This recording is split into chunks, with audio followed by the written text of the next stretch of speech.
గోపురం దాటి లోనికొచ్చిన భక్తుడు ధ్వజస్తంభం దర్శనం చేసుకున్న తర్వాత లోనున్న దైవ దర్శనం చేసుకునే ముందు గుడి ప్రాకారం లోపల ప్రదక్షిణ చేయటం ఆనవాయితీ. అసలు ప్రదక్షిణం ఎందుకు చేయాలి?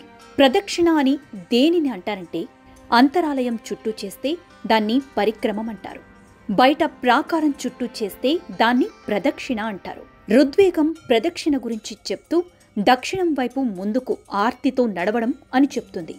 స్కంద పురాణం ప్రదక్షిణంలో ప్రతి అక్షరం గురించి చెప్తూ ప్ర అంటే పాపాన్ని నివృత్తి చేస్తుంది అని, దా అంటే కోర్కెలను ఒసగేది అని, క్షి అంటే కర్మను క్షయం చేసేది అని, నా అంటే మోక్షాన్ని అనుగ్రహించేది అని చెప్తుంది.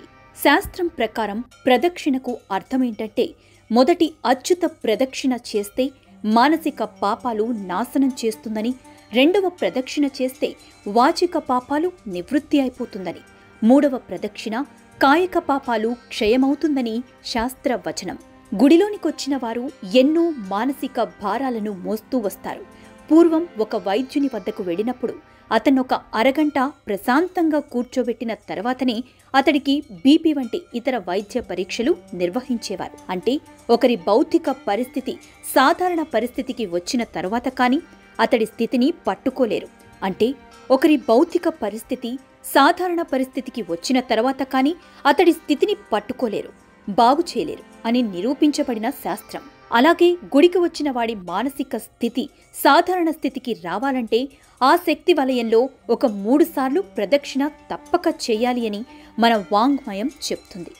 ప్రదక్షిణ చేసేటప్పుడు కుడి నుంచి ఎడమవైపుగా నడుస్తాం. దేవాలయం చుట్టూ మొదట దక్షిణం వైపు మొదటి అడుగు వేస్తూ నడుస్తాం. ఇలా నడవడం వలన ఎప్పుడూ మన కుడివైపు లోపలున్న విగ్రహం ఉంటుంది. కుడివైపు ఎప్పుడూ మంగళకరంగా చెప్పబడుతుంది. అత్యంత మంగళప్రదమైన భగవంతుడు మనకు ఎప్పుడూ మంగళం వైపు ఉండి మనల్ని ముందుకు నడిపించాలని ప్రార్థిస్తూ ప్రదక్షిణ చేయాలి. ప్రదక్షిణ చేసేటప్పుడు చాలా నెమ్మదిగా నడవమని నియమం ఉంది. శాస్త్రాలు కూడా అదే చెప్తున్నాయి. ప్రదక్షిణలు ఎలా ఉండాలో కూడా శాస్త్రంలో వివరించారు. ఒక నిండు గర్భిణి నెత్తిన ఒక నిండు కుండ పట్టుకుని నడిచినట్లుగా నడవాలి అని శాస్త్రం చెప్తోంది. ఒక వలయం సెంటర్ నుంచి సమాంతర దూరం ఉన్నట్లు లోనున్న భగవంతుని సెంటర్గా చేసుకుని జీవుడు ప్రదక్షిణ చేసినట్లు అని అర్థం. అది శంకరాచార్యులు చెప్పినట్లు 1008 విశ్వాలు ఆ పరమాత్ముని చుట్టూ తిరిగినట్లు నువ్వు గుడి చుట్టూ తిరగాలి అనంటారు. 21 ప్రదక్షిణలు చేసిన వారు సకల సంపదలు పొందగలరని స్వయంభూ ఆగమ శాస్త్రం చెప్తుంది.